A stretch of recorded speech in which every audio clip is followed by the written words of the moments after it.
अस्सलाम वालेकुम जी। Doctor as Jami के साथ हमारा नेक्स्ट टॉपिक है। हम लोग ने टच किया हुआ है ईसोफेगस को, डिजीज़ ऑफ ईसोफेगस। अभी हमारा टॉपिक है गर्ड। अच्छा, ये क्या होता है, कैसे होता है, क्यों होता है, किस वजह से होता है, क्या इसकी कॉजेज़ हैं, क्लिनिकल फीचर्स हैं, डिफरेंशियल डायग्नोसिस क्या है इसकी, इसको डायग्नोस कैसे करना है, और इस सबसे इम्पोर्टेंट इसका ट्रीटमेंट क्या है, जल्दी से देखने की कोशिश करते हैं। अच्छा, सबसे पहले तो चलते हैं डेफिनेशन की तरफ। गर्ड क्या है? अच्छा, इसमें दो चीज़ें समझने वाली हैं, एक है गर और एक है गर्ड, GER, और दूसरी चीज़ है GERD। अच्छा, गैस्ट्रो इसोफेजियल रिफ्लक्स। अच्छा, ये मैं रिमूव कर देता हूँ क्योंकि इसमें भी रेड फ्लैग्स होते हैं, तो हम वो रेड फ्लैग्स को सिर्फ रेड से लिखेंगे, बाकी चीज़ें हम लोग इस कलर से यूज़ कर लेते हैं। अच्छा, गर क्या होता है? Gastro oesophageal reflux. इसमें होता है regurgitation of stomach contents into the oesophagus. ठीक है,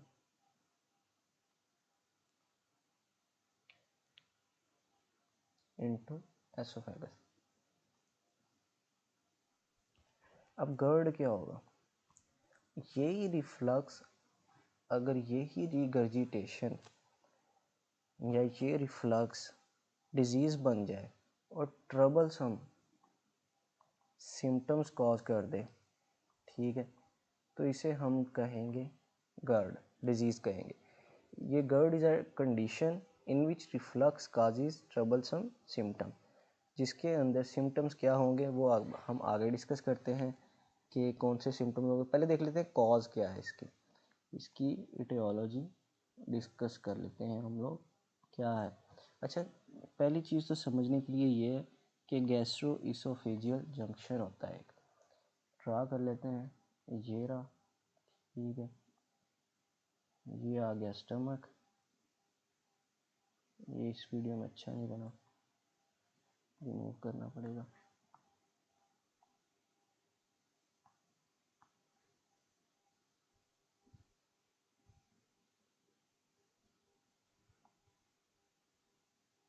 ठीक है, ये बन गया स्टमक। ठीक है, ये है गैस्ट्रो इसोफेजियल जंक्शन। यहाँ पे होता है इसोफेगस का लोअर इसोफेजियल स्फिंक्टर।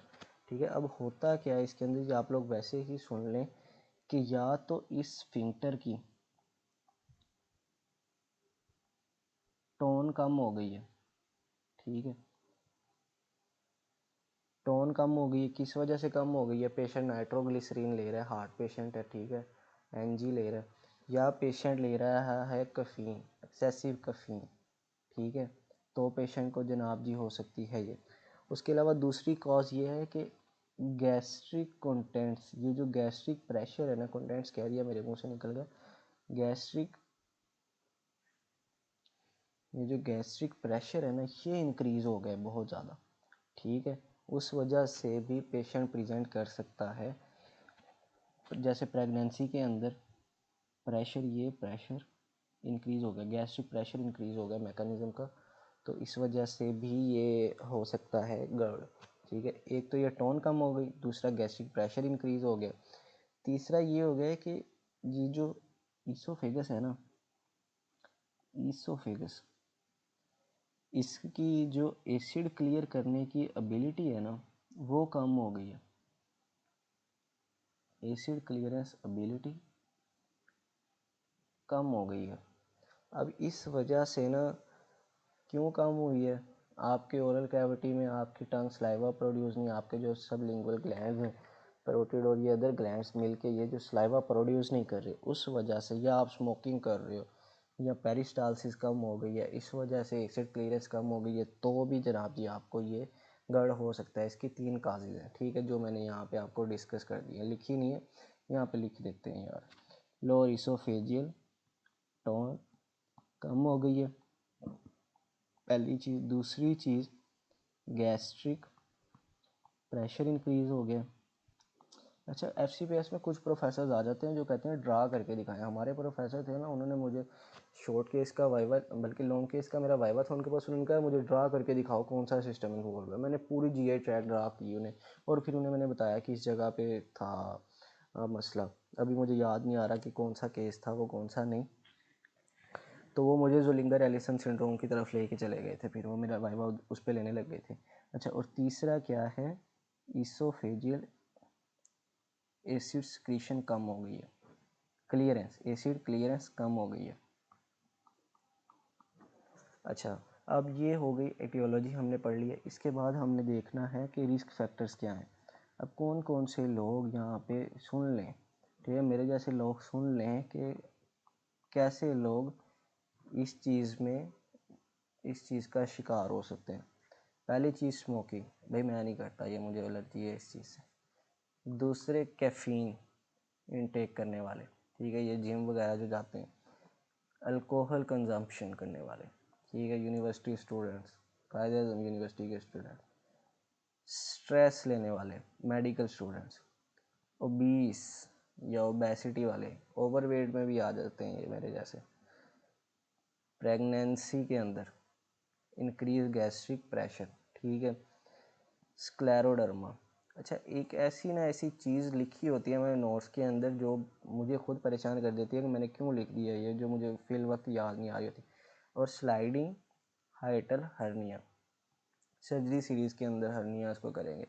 हर्निया वैसे मैं आपको बताता चलूँ क्या होते हैं। टेम्परेरी प्रोट्रूजन होती है ये गैस्ट्रोएसोफेजियल जंक्शन के ऊपर, ठीक है। ये रिस्क फैक्टर्स हैं जी। इसके बाद पेशेंट प्रेजेंट कैसे करता है, क्लिनिकल फीचर्स क्या है। क्लिनिकल फीचर्स हम लोग लिखते हैं किसी अच्छे कलर के साथ, रेड से लिख लेते हैं, चले। क्लिनिकल फीचर्स, पेशेंट प्रेजेंट कैसे करता है। अच्छा, वो रिफ्लक्स आया है स्टमक गैस्ट्रिक कंटेंट्स का, ठीक है। जैसे ही वो रिफ्लक्स ऊपर को आता है, उसके अंदर होता है एसिड। पेशेंट को क्या फील होती है, बर्निंग सेंसेशन या हार्ट बर्न जिसे कहते हैं, और मोर मेडिकल टर्म के अंदर रिट्रोस्टर्नल बर्निंग पेन। स्टर्नम के पीछे पड़ी है ना, तो इस वजह से ये, ठीक है। उसके बाद रीगर्जिटेशन होगी तो ही कंटेंट ऊपर जाएगा, तो ही पेशेंट को जनाब जी बर्निंग पेन होगी। इसके अलावा एटिपिकल सिम्टम्स हो सकते हैं, जिसके अंदर प्रेशर सेंसेशन हो सकती है, पेशेंट को बेल्चिंग हो सकती है, या एस्पिरेशन निमोनिया के फीचर्स वगैरह आ सकते हैं पेशेंट को। अच्छा, और इसके अलावा एक्स्ट्रा इसोफेजियल सिम्टम्स क्या हो सकते हैं पेशेंट को। अच्छा, रिगर्जिटेशन इतना ज़्यादा हुआ है कि वो ओरल कैविटी तक थोड़ा सा आ रहा है, ठीक है ना, और आके फिर वो इरिटेट कर रहा है आपके वोकल कॉर्ड्स को, और इस तरह की जो साथ स्ट्रक्चर्स पड़े हैं ट्रैकिया के, ठीक है, एंट्रेंस ट्रैकिया एंट्रेंस जो है वहाँ पे। तो पेशेंट ना क्रोनिक नॉन प्रोडक्टिव कफ के साथ प्रेजेंट करेगा। कफ नॉन प्रोडक्टिव, ये बहुत मतलब कि जिसे सवेयर हो जाता है ना केस, बहुत ज़्यादा गर्ड होता है, उससे मतलब कि पेशेंट प्रेजेंट करता है। अच्छा, अब आ जाते हैं रेड फ्लैग्स की तरफ। ये हम बनाने लगे हैं अब फ्लैग, ठीक है।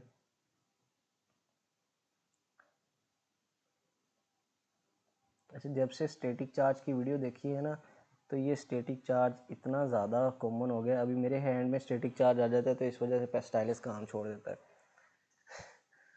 अच्छा, रेड फ्लैग्स देख लें हम, कौन कौन से रेड फ्लैग्स होते हैं गर्ड के। अच्छा, मैंने रेड फ्लैग के बारे में आपको बताया था कि जहाँ पे भी रेड फ्लैग्स आ जाएं, आपने फ़ौरन पेशेंट को रिससिटेट करना है, फ़ौरन आपने भागना है, फ़ौरन ब्लू कोड स्टार्ट कर देना है कि भाईजान भागो भागो भागो, अब पेशेंट को बहुत एमरजेंसी ट्रीटमेंट चाहिए। अच्छा, पहला क्या है, डिस्फेजिया हो गया पेशेंट को, ठीक है, खाना ही नहीं खा सकता, खा सकता है, दर्द होती है, ठीक है। और डायनोफेजिया, निगलते वक्त उसे खाना पेन हो रही है। पेशेंट को अनीमिया हो गया, ठीक है, या जीआई ब्लीड की एविडेंस मिलना शुरू हो गई है आपको, ठीक है, हिस्ट्री आना शुरू हो गई है कि उसे जीआई ब्लीड हो रही है। वेट लॉस हो गया है पेशेंट को। ये सारी चीज़ें जो है ना, ये क्रोनिक हिस्ट्री की तरफ लेके जा रही हैं। और वेट लॉस भी ये है कि पेशेंट खा पी रहा है, लेकिन ये है कि उसकी इंटेंशन नहीं है वेट लॉस करने की, पेशेंट वोमिटिंग के साथ आ रहा है, ठीक है। उसके बाद जीआई ब्लीड का हमने जिक्र कर लिया। या बैरेट इसोफेगस, ये भी इसके बाद हम इसकी कॉम्प्लिकेशन होती है। बैरेट इसोफेगस के साइंस देखेंगे हम क्या होते हैं वो, अगर उनके रिस्क फैक्टर्स अगर स्मोकिंग वगैरह या फैमिली हिस्ट्री वगैरह मौजूद है, तो ये सारे रेड फ्लैग्स हैं, ठीक है। अब हमने इसे डायग्नोस कैसे करना है, ठीक है। अब चलते हैं डायग्नोसिस की तरफ। How to diagnose a patient of GERD। अच्छा, पहले तो अप्रोच करना है कि ठीक है, डिफरेंशियल हमने बना लेने हैं कि इसे इसोफेजाइटिस तो नहीं है, इसे कोई और मसला तो नहीं है, ठीक है। चेस्ट पेन है तो एक्यूट कोरोनरी सिस्टम सिंड्रोम तो नहीं है पेशेंट को। पहले हमने रूल आउट करना है अदर कॉजेज़ को, ठीक है, रूल आउट अदर कॉजेज़। फिर हमने जाके GERD को ट्रीट करना है। जो लाइफ थ्रेटनिंग कॉजेज़ हैं, नोजिया वॉमिटिंग के अंदर हमने डिस्कस किया था red flags, life threatening 5 conditions जो थी, ठीक है। इसमें भी लाइफ थ्रेटनिंग रेड फ्लैग्स मैंने आपको बता दिए हैं। आपने डायग्नोज करना है कि एक्यूट कोरोनरी सिंड्रोम तो नहीं है, ऐसे इसोफेजाइटिस तो नहीं है, या चेस्ट पेन हो रही है तो किस वजह से हो रही है, चेस्ट पेन है या नहीं है, ये चीज़ें हमने देख लेनी है, ठीक है। अगर तो टिपिकल सिम्टम्स आ रहे हैं पेशेंट को, टिपिकल सिम्टम्स हैं विद नो रेड फ्लैग्स, देखा रेड फ्लैग ऊपर डिस्कस कर लिए हैं, यहाँ पे सिर्फ पूरी टर्म बोलते हैं और ये पूरा जो चार्ट बना हुआ है ये सारा इसके अंदर आ जा रहा है, डिस्फेजिया और odynophagia, anaemia, GI bleed, weight loss, vomiting, बैरेटिक सफेलियस, ठीक है। अगर टिपिकल सिम्टम्स हैं, नो रेड फ्लैग, ठीक है, तो हमने क्या करना है ट्रीटमेंट देने के लिए, ठीक है ना, हम दे देंगे पीपीआई ओडी ट्रायल बेसिस पे, ठीक है। अगर रेड फ्लैग्स प्रेजेंट हैं,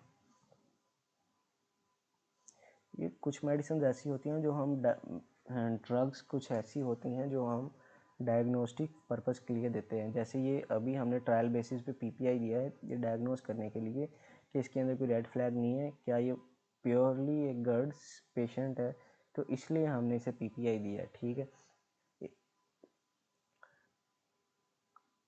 ये देना किस लिए है, 8 वीक्स के लिए। अगर तो पेशेंट के सिम्टम्स रिलीव हो रहे हैं, मतलब कि उसे बहुत ज़्यादा फाका है, बहुत ज़्यादा उसे फ़र्क पड़ रहा है, तो इसका मतलब है पेशेंट GERD का ही है। अगर तो पेशेंट के अंदर रेड फ्लैग्स प्रेजेंट है तो हमने इसे पीपीआईज नहीं देने, हमने क्या करना है, हमने गैस्ट्रोएंट्रोलॉजिस्ट को बुलाना है। अच्छा, मिसाल के तौर पे आप गैस्ट्रोएंट्रोलॉजिस्ट बन गए हैं, ठीक है, गैस्ट्रोएंट्रोलॉजी वार्ड में शिफ्ट कर, आप बन गए गैस्ट्रोएंट्रोलॉजिस्ट। अब आपको रेफ़र कर दिया गया पेशेंट, आपने क्या करना है, आपने सबसे पहले एंडोस्कोपी करनी है। इस प्रोसीजर को कहते हैं, अगर आपसे कोई पूछना चाहे कि एंडोस्कोपी में क्या करोगे, इसोफेगो गैस्ट्रोड्यूडेनोस्कोपी लिख लें यहाँ पे, इसोफेगो गैस्ट्रोड्यूडेनोस्कोपी आप ये करेंगे, ठीक है। इससे पहले कि आप ट्रीटमेंट स्टार्ट करें, आपने ये EGD करना है, ठीक है, EGD, ठीक है। इसके बाद अगर तो EGD क्यों करना है, पेशेंट के अंदर रेड फ्लैग है, जहाँ पेशेंट के अंदर बैरेट इसोफेगस की साइंस या सिम्टम्स है, और जहाँ पेशेंट आपने 8 हफ्ते के लिए ट्रायल दिया है, उसे कहा है 8 हफ्ते 2 महीने के लिए पीपीआई यूज़ करो, उसे फ़र्क ही नहीं पड़ा, नो रिलीव ऑफ पेन, उसे फ़र्क ही नहीं पड़ रहा, वो क्योर ही नहीं हो रहा, तो आपने करवाना है इसोफेगोगैस्ट्रोड्यूडेनोस्कोपी, ठीक है। और डायग्नोस्टिक फीचर, डायग्नोसिस के लिए और क्या स्टेप करेंगे, हम कौन सा टेस्ट करवाएंगे, इसोफेजियल पीएच मॉनिटरिंग,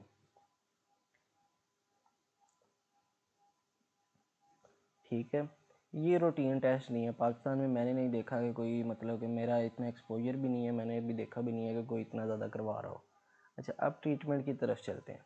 मैंने ऊपर बता दिया कि पीपीआई ट्रीटमेंट देंगे हम, ठीक है, लेकिन यहाँ पे हम लोग करेंगे डिटेल के साथ, पीपीआई देंगे, ठीक है, ट्रीटमेंट के अंदर। दूसरी चीज़, रिस्क फैक्टर को रिड्यूस करेंगे, ओबेसिटी है, वेट लॉस। अच्छा, इन शॉर्ट हम करेंगे लाइफस्टाइल मॉडिफिकेशन, ठीक है। स्मोकिंग करता है, स्मोकिंग छुड़वा देंगे, वेट लॉस ज़्यादा है, जिम स्टार्ट करवा देंगे, ठीक है। प्रेगनेंसी है, प्रेगनेंसी चलते ही रहने देंगे। स्ट्रेस है, स्ट्रेस के लिए एंटी एंग्जाइटी मेडिकेशन भी दे सकते हैं और उसके लिए साइकेट्रिक सपोर्ट भी दे सकते हैं, काउंसलिंग सेशंस वगैरह ज्वाइन करवा के दे सकते हैं पेशेंट को। अच्छा, और लाइफस्टाइल मॉडिफिकेशन के अंदर क्या है, तकिया कहेंगे उसे यूज़ करें इतना कि उसका हेड एलिवेट रहे, सर उसका एलिवेट हेड ऑफ बेड, ठीक है, ताकि रिगर्जिटेशन कम हो। और ऐसे सब्सटेंस को अवॉइड करें जो उसको ये GERD कॉज कर रहे हैं, अवॉइड सब्सटेंसेस। अच्छा, एक बंदा जो खा के जा रहा है बारबेक्यू, ठीक है, लाहौर सुरीला टिक्का खा के जा रहा है, या वो कौन सा है उसके साथ ही जो भी है वो खा के जा रहा है, उसको सुबह GERD हो रहा है सीवियर किस्म का, ठीक है, रात को भी शुरू हो गया थोड़ी देर बाद और सुबह भी होता रहा सारा दिन, अनलेस कि वो स्टूल पास नहीं किए उसने कोई 6-7 घंटे 8 घंटे के बाद डायरिया हुआ है, ठीक हुआ है, उसे पता चल गया कि मुझे बारबेक्यू मसला कर रहा है, तो उसने क्या करना है, उन सब्सटेंसेस को छोड़ना है। अब कौन कौन से सब्सटेंसेस हो सकते हैं, तंबाकू हो सकता है, अल्कोहल हो सकती है, और ये जो कोयठा चाय पराठा में जाके चाय पीते हैं, चाय भी हो सकती है, कैफीन इनटेक, ठीक है। अब सर्जरी भी हम लोग अब अगर कुछ भी ये ट्रीटमेंट वगैरह नहीं काम कर रही तो हम चलेंगे सर्जरी की तरफ। सर्जिकल मैनेजमेंट, सर्जिकल मैनेजमेंट में क्या करेंगे हम लोग, कर देंगे फंडोप्लाइकेशन। फंडोप्लाइकेशन क्या होती है, 2-3 मिनट की यूट्यूब पे वीडियो है, देख लें। 270 डिग्री होती है, 360 डिग्री होती है, कंप्लीट, जिसे कंप्लीट फंडोप्लाइकेशन लाइक नाइसन फंडोप्लाइकेशन भी कहते हैं, वो कर देते हैं इसके अंदर। वो सर्जरी की वीडियोस बनाएंगे तब, ठीक है, तब हम लोग डिस्कस करेंगे क्या होता है क्या नहीं।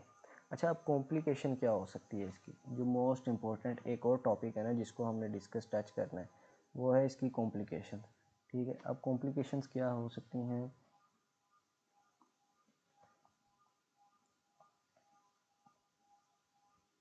Barrett oesophagus. अच्छा, अब ये टॉपिक है समझने वाला। अब ये होता क्या है, ये होता है intestinal metaplasia of oesophageal mucosa induced by chronic reflux. अच्छा, होता क्या है, बार बार रिफ्लक्स आना शुरू हो जाता है, जो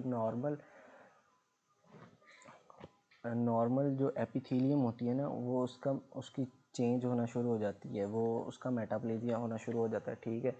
ये मुझे अभी फ़िलहाल नहीं याद कि सिंपल स्क्वेमस एपिथेलियम कलमनर के अंदर चेंज हो जाती है या क्या होता है, ये आप लोगों ने ना देख लेना। तो इसके अंदर ये सीन होता है कि मेटाप्लेजिया हो जाता है इसोफेजियल मिकोजा का, बार बार रिफ्लक्स आने की वजह से। अच्छा, अब ये है क्या, ये है प्री मेलिग्नेंट चेंज, ठीक है। ये प्री मेलिग्नेंट चेंज है, it can leads to adenocarcinoma और squamous cell carcinoma of oesophagus.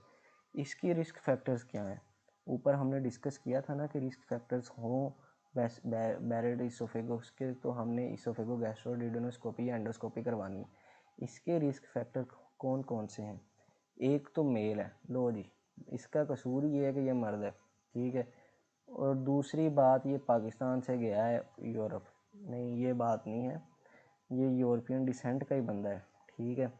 उसके बाद ये हो गया 50 साल से ऊपर, 70 का हो गया, इसने ज़िंदगी बहुत जी ली, ऊपर से है बड़ा ओबीस, ठीक है, 37-40 BMI है इसका, और इसको सिम्टम्स आ रहे हैं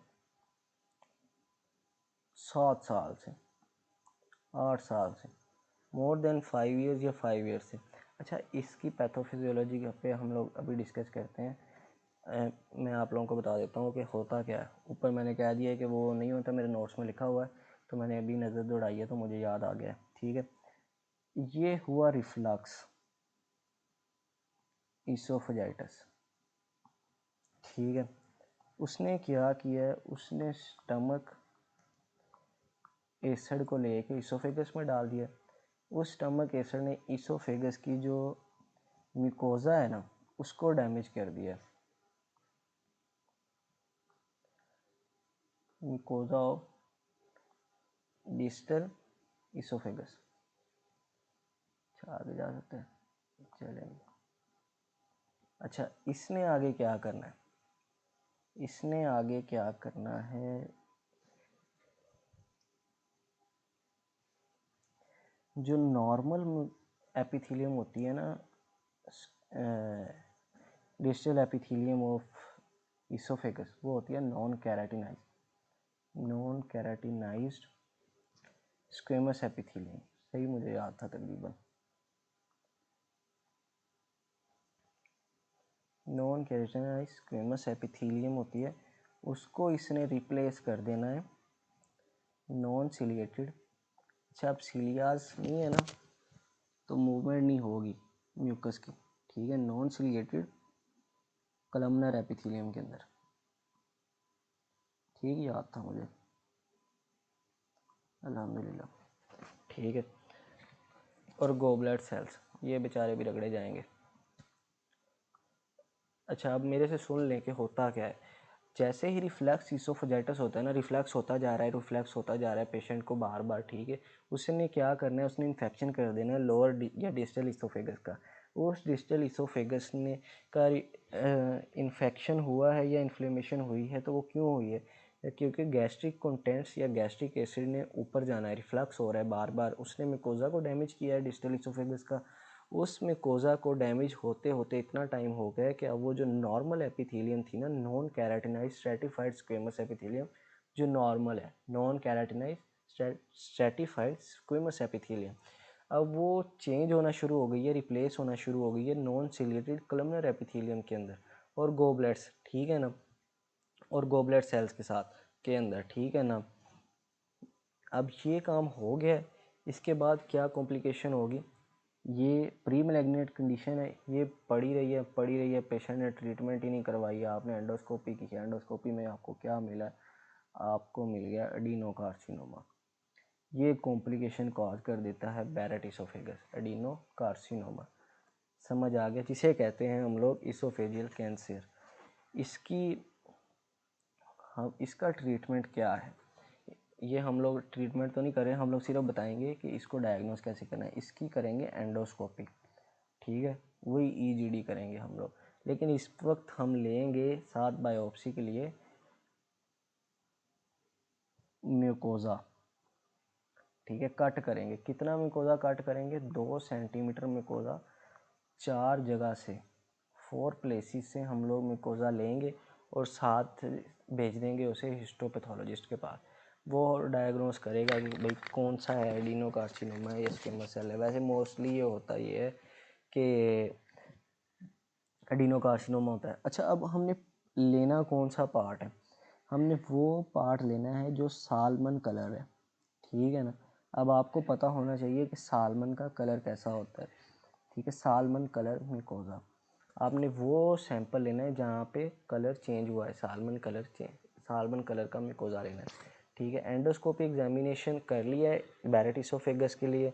रिस्क फैक्टर्स मैंने बता दिए, वो रिस्क फैक्टर्स प्रेजेंट होंगे तो जनाब जी पेशेंट, और ये सारी मतलब कि कंडीशंस होंगी तो हम करेंगे ईजीडी में हमें पता चलेगा कि क्या आ रहा है, ठीक है।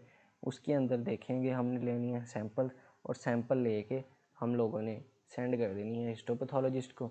उसके बाद हम लोग एडिनोकार्सिनोमा को ट्रीट करेंगे, वो हम लोग देखेंगे नेक्स्ट वीडियो के अंदर। इसके अलावा और क्या कॉम्प्लिकेशंस हो सकती हैं? आयरन डेफिशिएंसी, अनीमिया हो सकता है। क्यों होगा? देखें, मिकोज़ा आपका ने वो डैमेज कर दिया हुआ है, मिकोज़ा डैमेज हो गया है, अल्सर्स बन गए हैं, इरोजन्स हो गई है, ब्लीडिंग स्टार्ट हो जाएगी, अनीमिया हो जाएगा, ठीक है। स्ट्रिक्चर फॉर्मेशन हो सकती है, स्ट्रिक्चर फॉर्मेशन हो सकती है। उसके लिए क्या करेंगे हम लोग? एक्सरे करवाएंगे। कौन सा एक्सरे करवाएंगे? सादा नहीं भाई, सादा क्यों करवाएंगे? बेरियम एक्सरे करवाएंगे, बेरियम इसोफेगोग्राम जिसे कहते हैं, ठीक है, जो जिसमें नैरोइंग शो करेगा। स्ट्रिक्चरिंग में। उसके बाद क्या करेंगे, एंडोस्कोपी करेंगे भाई, लाइव देखेंगे क्या मसला है क्या नहीं, एक्सरे में क्यों देखें। अब इसको ट्रीट कैसे करेंगे, डायलेटर्स होते हैं, बोगी डायलेटर्स, ठीक है। यूरिथ्रा को भी डायलेट करने के लिए ये बोगी डायलेटर्स यूज़ करते हैं।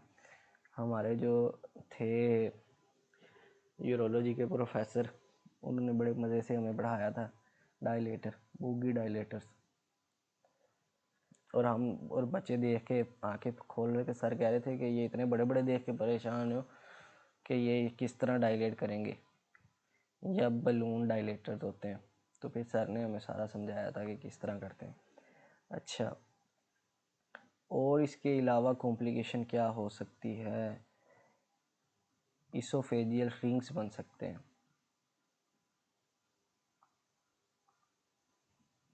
जिसे शैट्स की रिंग्स की भी कहते हैं, नैरोइंग हो जाती है इसोफेगस की।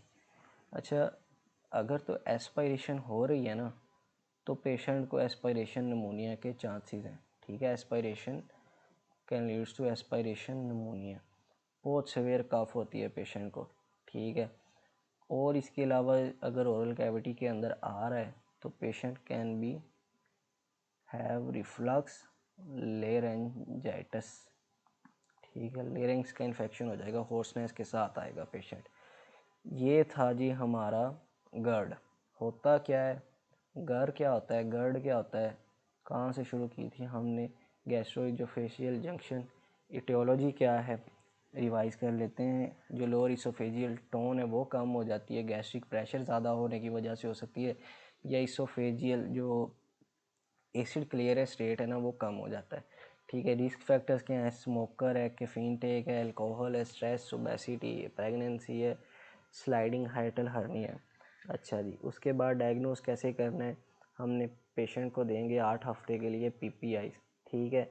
अगर तो वो सिम्टम्स उसके क्लियर हो रहे हैं तो इसका मतलब है कि वो गर्ड है। अगर नहीं हो रहे और उसके अंदर रेड फ्लैग प्रेजेंट है, रेड फ्लैग्स क्या है, पेनफुल स्वालोइंग और डिफ़िकल्टी इन स्वालिंग, अनीमिया है, GI ब्लीड है, वेट लॉस है, वोमिटिंग है, या बैरेट इसोफेगस है, ये सारी चीज़ें अगर हैं उसके अंदर तो जनाब जी ये रेड फ्लैग का पेशेंट है। रेड फ्लैग के पेशेंट को हमने क्या करना है, एंडोस्कोपी करनी है, गैस्ट्रोएंटरोलॉजिस्ट के पास भेजना है, उसने करनी है EGD, ठीक है।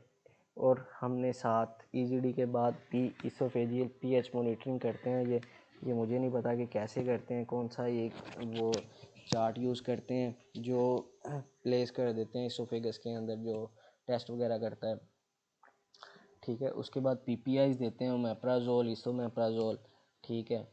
रिस्क फैक्टर्स क्या होते हैं, ओबेसिटी हो सकता है, ठीक है। लाइफस्टाइल मॉडिफिकेशन करेंगे और रिस्क फैक्टर्स को ख़त्म करेंगे, यहाँ पे मैंने लिखा नहीं है, रिस्क फैक्टर्स को एलिमिनेट करेंगे लाइफ से, ओबेसिटी को कंट्रोल करेंगे, लाइफस्टाइल मॉडिफाई करेंगे, स्मोकिंग ख़त्म करेंगे, अल्कोहल इंटेक कम करेंगे, हेड एलिवेट करेंगे और वो सब्सटेंसेस अवॉइड करेंगे जो ये गर्ड कर रहे हैं।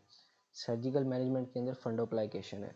अच्छा, कॉम्प्लिकेशन के अंदर ये है कि बैरेट इसोफेगस जो अभी मैंने डिस्कस कर लिया है, ये सारा हमने अभी डिस्कस कर लिया है। नेक्स्ट वीडियो होगी इसोफेजाइटिस की। अल्लाह हाफिज़।